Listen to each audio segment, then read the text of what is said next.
മുംബൈയിൽ പരസ്യ ബോർഡ് വീണ് അപകടമുണ്ടായതിന്റെ പശ്ചാത്തലത്തിൽ തിരുവനന്തപുരത്തെ വമ്പൻ ബോർഡുകൾ പരിശോധിക്കുകയാണ് കോർപ്പറേഷൻ. കഴിഞ്ഞ ദിവസം ചേർന്ന വിവിധ വകുപ്പുകളുടെ യോഗത്തിൽ പ്രത്യേക സ്ക്വാഡ് രൂപീകരിക്കാൻ തീരുമാനിച്ചു. അടുത്ത ദിവസം മുതൽ പരിശോധനയും നടപടിയും ഉണ്ടാകും. ജാഗ്രതയും.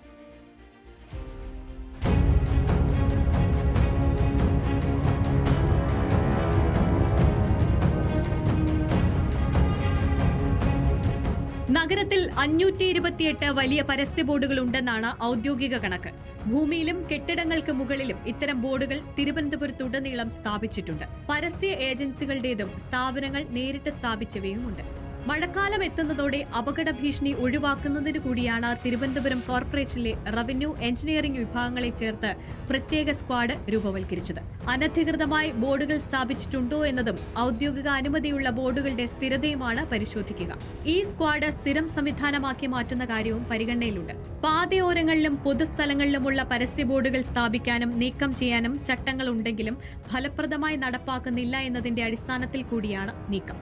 10 ചതുരശ്ര മീറ്ററിന് താഴെയുള്ള ചെറിയ പരസ്യ ബോർഡുകളുടെ പണം പിരിക്കാൻ സ്വകാര്യ ഏജൻസിക്ക് കരാർ നൽകിയിരിക്കുകയാണ്. അതിനു മുകളിലുള്ള ബോർഡുകൾക്ക് കോർപ്പറേഷനിൽ അപേക്ഷ നൽകി മുൻകൂർ അനുമതി വാങ്ങണം.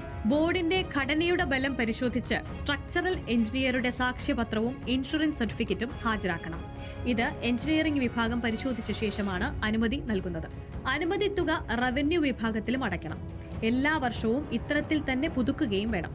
എന്നാൽ ഒരു തവണ സ്ഥാപിച്ചു കഴിഞ്ഞാൽ വേണ്ട വിധത്തിൽ അറ്റകുറ്റപ്പണി നടത്തുന്നുണ്ടോ എന്ന് ഉറപ്പിക്കാൻ സംവിധാനമില്ല. ഒരു എഞ്ചിനീയറുടെ സർട്ടിഫിക്കറ്റിന്റെ അടിസ്ഥാനത്തിൽ അനുമതി പുതുക്കി നൽകുകയാണ് ചെയ്യുന്നത്. കോർപ്പറേഷന്റെ അനുമതി വാങ്ങാതെ അനധികൃതമായ ബോർഡുകൾ സ്ഥാപിച്ചിട്ടുണ്ടോ എന്ന് കണ്ടെത്താനും സംവിധാനമില്ലായിരുന്നു. ഇത്തരത്തിൽ നിരവധി അനധികൃത ബോർഡുകൾ ഉണ്ടെന്നാണ് ആരോപണം.